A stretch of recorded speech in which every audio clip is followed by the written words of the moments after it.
ஒவ்வொருத்தரோட வாழ்க்கையும் ஒவ்வொரு மாதிரி இருக்குங்க. ஒருத்தருக்கு கடவுள் என்னென்ன விதிக்கப்பட்டிருக்கோ அதுபடி தான் வாழ முடியும். அதில் நம்மளுக்கு தலையில் விதித்த விதி விதிச்சிருக்கு பார்த்தீங்களா, இந்த நாளில் தான் நீ வாழுவ, இந்த நாள் தான் வாழுவ அப்படின்றது நல்லவன் கெட்டவன் 2 பேத்துக்குமே இருக்கும். சீக்கிரமாக செத்து போகிறவன் பூரா நான் ரொம்ப கெட்டவன், ரொம்ப நாளைக்கு நீண்ட நாளுக்கு உயிர் வாழ்றவன் ரொம்ப நல்லவன்னு சொல்ல முடியாது. அப்படி தான் இன்றைக்கி ஒரு இறப்பு நிகழ்ச்சிக்கு போயிருந்தோம். சொந்தக்காரர் ஒருத்தர் ரொம்ப கொஞ்சம் வயசு, அவர் போதைக்கு ரொம்ப அடிமையாகி இன்றைக்கி இறந்து போனார். அப்படி இறந்து போனவருக்கு 2 பொம்பளை பிள்ளைகள்.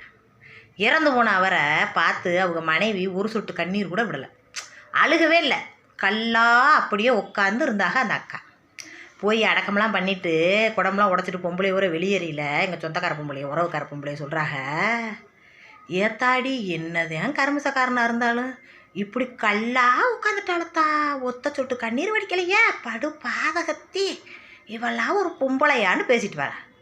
அப்படி பேசிட்டு வரவங்கிட்ட நேரையாக நினச்சி கேட்டிருப்பேன். ஆனால் என்னையால் பிரச்சனை இங்கே வந்துடும், எங்கே போனாலும் பிரச்சனை இருக்கிறேன்னு எங்கள் வீட்டுக்காரர் வைவா இருந்ததேன் குடுன்னு ஓடியே குளிச்சுவிட்டு ஃபோனில் பேசிக்கிட்டு இருக்கேன். நல்லா தெரிஞ்சுக்கோங்க, எங்கள் சொந்தக்கார ஊரை என் வீடியோவை பார்ப்பாங்க, அதனால் கண்டிப்பாக நல்லா தெரிஞ்சுக்கோங்க. அப்படி போதையில் குடிச்சிட்டு தன் புருஷன் 90 வயசுக்கு மேலே நல்லா வாழ்ந்த ஒரு பொண்டாட்டி தன் புருஷன் 90 வயசுக்கு மேலே கிழவியானதுக்கப்புறம் இறந்தா கூட தான் வாழ்ந்த வாழ்க்கை நிலைமைகளை நினச்சி பார்த்து அழுவா பொம்பளை. ஆனால் கொஞ்சம் வயசுலேயே தான் 2 பிள்ளைகளையும் தன்னையும் விட்டுட்டு போன புருஷனை பார்த்து அழுகலேண்டா அவள் வாழ்க்கையில் எம்புட்டு கஷ்டப்பட்டிருப்பா. வாழ்நாள் பூரா அவளை என்ன சித்திரவதை கொடுத்திருப்பேன் அந்த அரக்கன். அப்படித்தான் எனக்கு தோணுச்சு. உண்மையிலேயே இறந்து கிடக்கிறவரை பார்த்து நான் வருத்தப்படலை, அப்படி அந்த அக்கா உட்காந்தவளை பார்த்து எனக்கு வருத்தம் வந்துச்சு. அவ்வளோ தூரத்துக்கு மனசை கல்லாக்கி இந்த பூமியில் வாழ்ந்திருக்கேன். அதனால தான் அந்த அக்காவுக்கு அழுக வரல. இருந்த நாள் பூரா என்னை கஷ்டப்படுத்தி என்னை சீரழித்து நாட்கள் எல்லா நாளும் அழுது என் கண்ணில் இருந்த கண்ணீர் பூரா வற்றி போச்சுடா படுவாவி பயலே.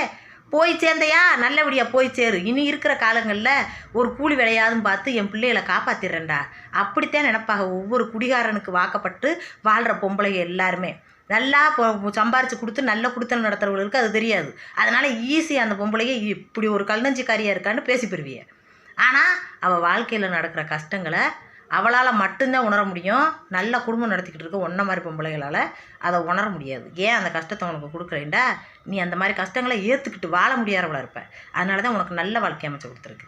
அந்த மாதிரி கஷ்டங்களை ஏற்றுக்கிட்டு கூட உன்னால் அந்த பூமியில் வாழ முடியுன்றதுக்காகத்தான் சில பெண்களுக்கு அந்த மாதிரியான குடிகார புருஷங்களை கொடுத்து ரொம்ப கஷ்டப்படுத்திக்கிட்டு இருக்கு கடவுள். அவங்களுக்கெல்லாம் நல்ல ஒரு இறுக்கமான நல்ல தெளிவான மனநிலையில் இருக்குவாக, அவங்க எப்படியாவது இந்த பூமியில் பழச்சிக்கிடுவாங்க அப்படின்ற சூழ்நிலையில தான் அப்படி ஒரு புருஷனை கொடுத்துருக்குன்னு நான் நினைப்பேன்.